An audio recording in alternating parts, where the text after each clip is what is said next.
This morning I woke up in the pitch black, with the sound of my phone making a tone I've never heard before. Some sort of rapid-fire pinging.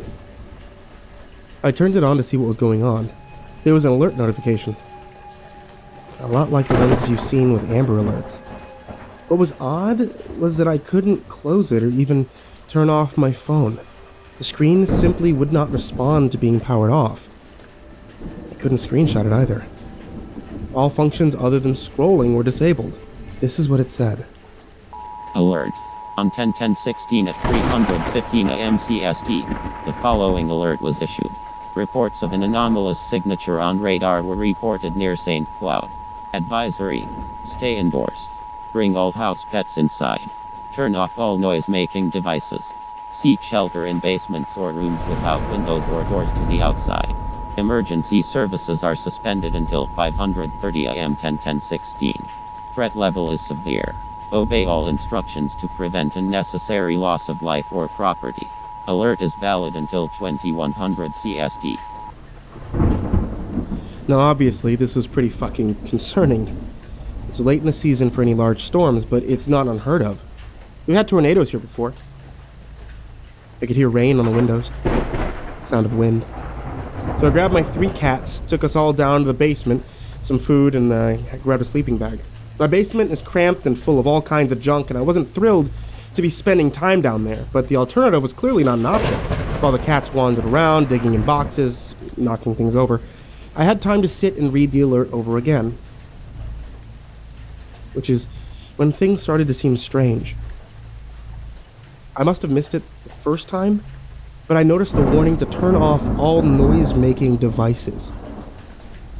What did that mean? Why would that be important? Even with a television at full blast, you'd certainly be able to hear a tornado coming, or at the very least, see the damage it was inflicting. I reluctantly admitted that looking at it that way seemed at least a little more reasonable. But now I was also looking at the alert itself. The interface of the warning wasn't one I recognized. The border wasn't consistent with any apps or the OS. It had clearly been opened by a third-party app, but I wasn't sure which one, or how it could have been done.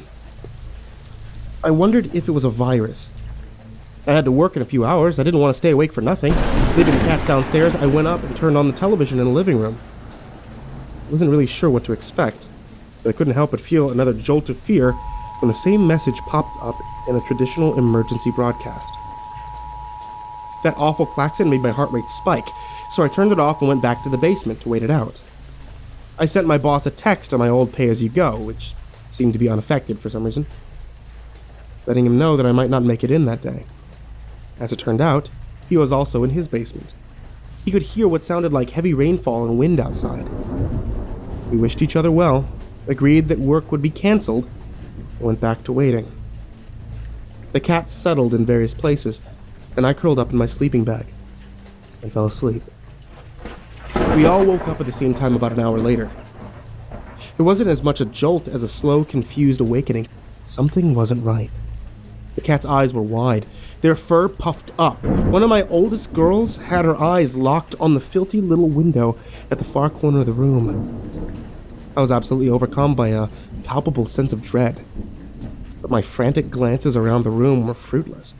The cats began to hiss, all of them looking at the window now, but I couldn't see anything except darkness. I turned toward the stairs, and the change in direction allowed me to hear something below. Something under the growling and the hissing. Very low hiss. Something like static. Not like the sound of blood flowing through your ears when it's quiet. It was incredibly unsettling to hear it coming from an outside source. It was such an intimate, familiar sound. And hearing it that way was wrong. Very wrong. I could also hear, bizarrely, what sounded like calliope music. Now at this point, I was convinced I was losing my mind or having an incredibly lucid dream, but when one of the cats leaped from a box to fly across the room and under the stairs, I realized what it was. I ran to the box and tore it open. I dug through the contents until I felt cold metal. I lifted out the toy, which had been activated by my cat's weight, and scrambled for the battery panel. And once the batteries were out and music had stopped, I stood, breathing heavy, holding the little bear in my hands. The music box my mom had given me as a kid. The bear, rosy-cheeked, smiled up at me, and I thought that I would scream. His noise was louder here. Impressive. It blocked out everything, even my breathing. I've heard the phrase paralyzed with fear before, and I detested it, thinking of it as a clumsy exaggeration, but now I realized it wasn't. It was a very real feeling. The cats continued to growl and shriek, and though here in the middle of the sound, it was almost impossible to hear them. I had to turn around. I had to get away from the window, but I simply could not bring myself to move even a single inch. The bear grinned up at me. I hope I never come that close to the abyss again. The feeling of your mind slipping into that endless chasm is something you don't forget. The bear was cold in my hands, and the cats shrieked and howled, and the sound grew so loud I could feel it in my bones.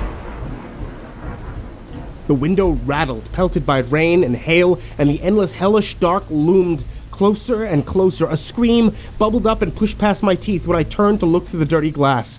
Instantly, everything stopped. The cats, the hissing, the rain, and the wind. The basement was silent.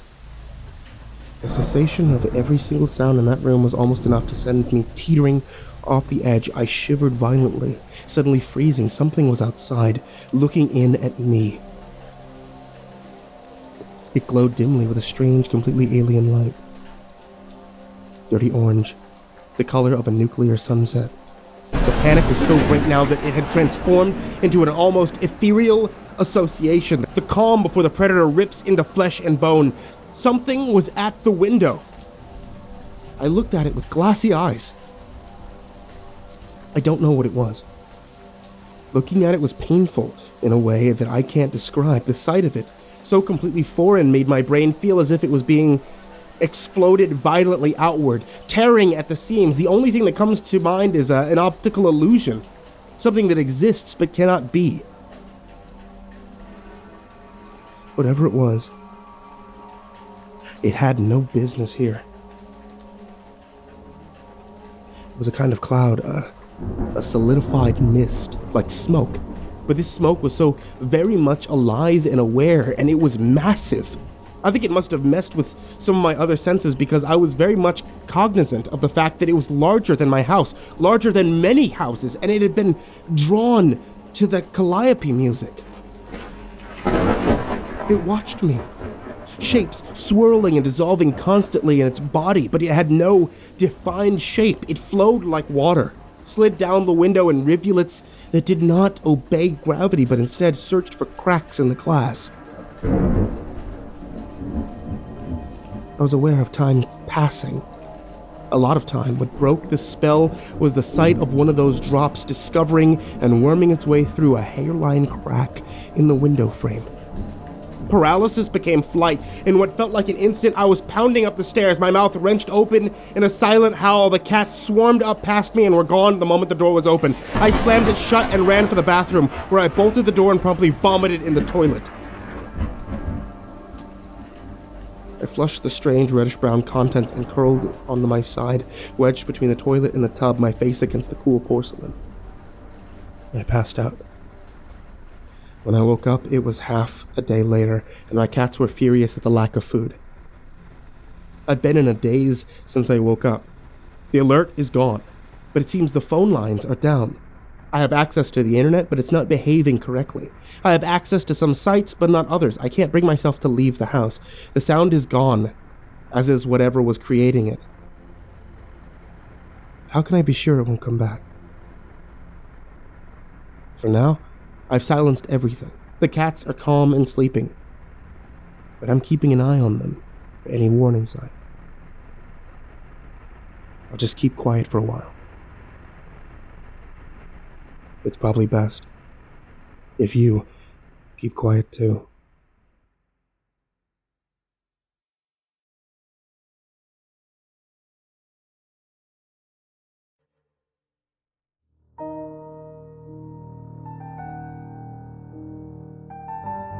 Hey there kids, it's me, MrCreepyPasta, and I hope you're enjoying the Christmas stories this year. Just as a quick reminder, the schedule has been updated. Now on the channel, we put out horror stories every Tuesday, Thursday, Saturday, and Sunday. I still want to make sure that I'm giving you guys some of the best, some of the spookiest, and some of the most entertaining creepypastas that I can be able to find. If you guys are enjoying the content, please feel free to subscribe, or be able to help me out on Patreon, patreon.com/MrCreepyPasta. As well as, if you don't want to just follow here on YouTube, you can always follow the podcast. Thanks so much for listening, folks, and sweet dreams.